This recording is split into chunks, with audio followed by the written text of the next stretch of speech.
So would you mind introducing yourself? Hi, I'm Dottie Neuberger, and I'm the coordinator of the Friday Night Community Supper Program that works only because we have so many other people who put in hours of time and energy. Could you just give us a little bit of your background and how you ended up here?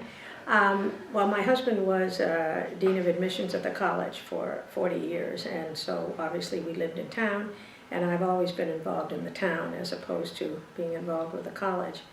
And there was a conference on poverty in March of '05, and it said that a lot of people in Addison County were not starving, but they were food insecure, which is a euphemism for saying they don't have enough to eat all the time, or the right food. So my family and I and another family, the Gleasons, had started a Christmas dinner program that we'd done on Christmas Day several years since 2000. So the minister of this church asked me if I would be willing to organize the supper. And they talked about one of the kinds of things that they call a food pantry or something. They wanted to have another name for it, or a soup kitchen. But that did not feel right for the community, so we called it the community supper. And that's what it is. It's a supper that anyone in the community can attend to, and lots of people do come. We started in 2005 March. I said to Tinas, the minister, asked him if he wanted to talk about it or if he wanted to do it. And I think that made him a little nervous, but we just started about 2 months after the problem was announced. First night we had 22 guests. And most of them had come from the place where we did the Christmas dinner. And it's grown since then. We now do about 200 meals every Friday night. Awesome. And what has been, I guess, maybe one of your favorite memories or a time you really have thought you made an impact? Well, the term making an impact, I guess I don't think of it that way exactly. Mm-hmm. I think of these people who come here as our guests, and I assume that they will be treated as if they came into your home or my home, because they do us the honor of coming here lots of Friday nights, and they become friends. Mm-hmm. And some of them come because the food is an important part for them. Some of them come for the company, and some of them come just because they like to see what's going on in the world out here. And lots of these people I see on the streets, and after this long a period of time, since we've been doing it almost 9 years, I know almost all the guests, more or less, and they truly are our guests. Yeah, no, I've noticed just coming here, because I've also worked at a soup kitchen before, that this is just so much different. Was it difficult to kind of cultivate that environment? I can be pretty persistent when I have an idea, and so we started off with tablecloths and flowers and music, and that sort of sets the stage. And I think that anybody who was familiar with soup kitchens soon decided that this was actually a more comfortable way to run it. And it's really not a soup kitchen. I mean, we have right. all kinds of backgrounds represented by our population. So mm-hmm. It really is a community supper. Yeah, definitely. How do you think a supportive community plays a role in, I don't know, social justice or, alleviating some types of poverty? I have not experienced some of the deprivation that some of our guests have experienced, and some of them face amazing challenges. In my work, I'm a school-based clinician at a school in one of the outlying districts, and I am truly in awe of the way some people deal with really severe challenges. And if this in any way helps those challenges be slightly alleviated, it's certainly worth doing. We are a community that has a lot, and one of our obligations is to share that lot. Mm-hmm. Do you think have you faced any problems or obstacles, I guess, during your time? Obstacles. Well, every now and then I think we might run out of money, but that doesn't seem to be the case because we always manage to find it. We have so many different organizations and groups that do the meals that's part of the community piece, because the volunteers who work here either regularly or once a year get a lot out of doing it. This is a very concrete project. You make a meal, you feed the guests, you visit with the guests, you clean up the meal, and you go home. In my work, for instance, I don't get that kind of concrete satisfaction, shall we say. I get certainly satisfaction, but not the concrete satisfaction that you get out of doing a meal. And feeding people is a great way to bring people together, whether it's the volunteers working in the kitchen or the guests sitting at the table eating. Mm-hmm. Has it ever been difficult finding enough volunteers? Because it seems when I come that there are just so many people. No, it is not hard to find volunteers. First, again, it's a finite amount of time. It's a Right. finite commitment, and it's a concrete, satisfying commitment. And you get the satisfaction of working with people of like minds, as well as working with guests who bring a lot to it. If you talk to some of our guests, you will be amazed at their creativity and their resilience. There is one gentleman, an older gentleman, who looked like, he looked like a street person, and he had come from New York City. And he came several times to the suppers, and I used to visit with him.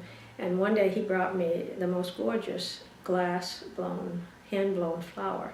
And it was what he used to make and sell in New York City. But he had no Social Security and nothing, and moved to Vermont to be with some of his family. I wish I'd brought the flower. It's really, it's a wonderful reminder that people have many talents that you don't see on the outside. Mm-hmm. Do you think Middlebury or Addison County has, a unique or supportive community to it? Just because I know that I come from a very different town, and it doesn't quite have the same community feel to it. This is a small town, and one thing about small towns is there are often connections between people and between people who work here and people who live here. And Middlebury College brings an enormous amount to this community. People like yourself, people like the kids working in the kitchen, and it also brings a lot of intellectual stimulation, and so there are a group of adults that are attracted to this town because of the college. And lots of those people are givers. That's part of their makeup, and what you soon learn is that if you give, you get more back than you ever gave. So mm-hmm. I feel very fortunate to be able to work in this program. What do you think the future is for the community suppers? Do you think they could expand in the future, or what well, right now we do the programs that we, as the Middlebury, we now call the Charter House Coalition. We have some housing, and we also provide lunch 4 days a week, Monday, Tuesday, Wednesday, Thursday, Friday night suppers, and we do a Saturday morning breakfast in the winter. So you can get a meal a day. We used to give cereal out here, 4 servings on Friday nights for people to have breakfast for the weekend, but we are getting ready to move out of this place for 8 weeks, and so we're trying to reduce some of our extras at this point. But I don't know that it would go more than 1 day a week. When the lunches are being served, at least we know people can get a meal, 1 meal a day, and they can always get a takeout, so that can provide them with 2 meals. Right, I was going to ask about that. I noticed the takeout. Is that a new phenomenon? Do people, I don't know, are there more people taking out meals than they are? It's about equal between takeouts and the number of people that we serve here. About 60% of our takeouts are to people who don't come. They come in and take it home. Either someone in their family isn't able to get out, or it's a working man who takes it home to his family. And some people don't like the confusion and the activity of tonight. And as you well know, there's a lot of activity that goes on. And so they're not comfortable in this setting, so they come and take meals home. And some of the people who are our guests Friday night also take it home. We encourage our regulars to bring their own containers, because we want to be environmentally aware that those styrofoam things are some of my least favorite toys, but we do use them. But we actually have cut our use of them probably by 2/3. Oh, wow. And we have a satellite supper that we serve at the Commons with about 36 meals. Those are all takeouts, but they're done in plastic containers, And the people at the house, the commons where they live, they give us a clean one back and we give them a full one. Mm-hmm. So that makes that part of the program go pretty smoothly. Mm-hmm. And I noticed that, last time I was here, I played with a bunch of kids in here. Is that a normal thing where, families will come, but then you'll have someone to watch over the kids? And Yes. Yeah. We would love to have more families. Mm-hmm. That's one of the things we don't have as many of. The location of this building is such that there's a lot of housing right around here, so a lot of people can walk. But a lot of those housing arrangements do not include children. So people would have to drive in or come in, and for some that's a challenge. I would love to see more families here. Then we might have to get a little more organized and maybe do a little more organized games or something. But that would be a way I would like to expand it. I would like to see more families. Mm-hmm. And do you think that, I know that Middlebury and Addison County, a lot of the houses and homes and families are kind of spread out, and there are farmers. Do you think that transportation is ever an issue? It's always an issue in a rural area. Mm-hmm. Because very little is within walking distance, except right around this building. This is an ideal location for that. But a lot of our guests come by car, and when we have to go to the high school for 8 weeks, which is very generous of the high school to let us do it, it'll be more difficult for the people here.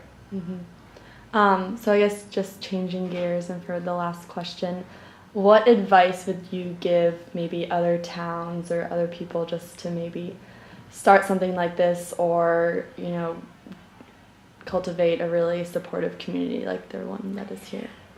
Actually, Bridport community, which is one of the outlying communities actually where I work, they do a community supper. And Barb Wagner, who was instrumental in getting that going, she and a buddy came in and we talked about what they could do there that would work. And they do it a little differently. They have a lot of families, but they run it from November till April, I think. I think any community can do this. I think if you lived in an apartment house and there were people who could benefit from this kind of a thing, I think you could organize it in an apartment. You can start small. When we started, we did it the second and last Friday of the month, which was a constant challenge because you had to remember if it was a 5 Friday month to do it on the 5th, and we had to put signs up. And Diana Cotta suggested we do it every Friday, and I thought, well, okay, the population will go down. Well, I was absolutely dead wrong. The population went up because they can rely on it. And I think it's important when you start a program to follow through on it and do it for a long enough period of time so people get used to it. And we've been doing it. It'll be 9 years in March, which seems almost impossible to me. Oh, that's awesome. So, yeah. Well, thank you so much for taking the time. Well, thank you for being here.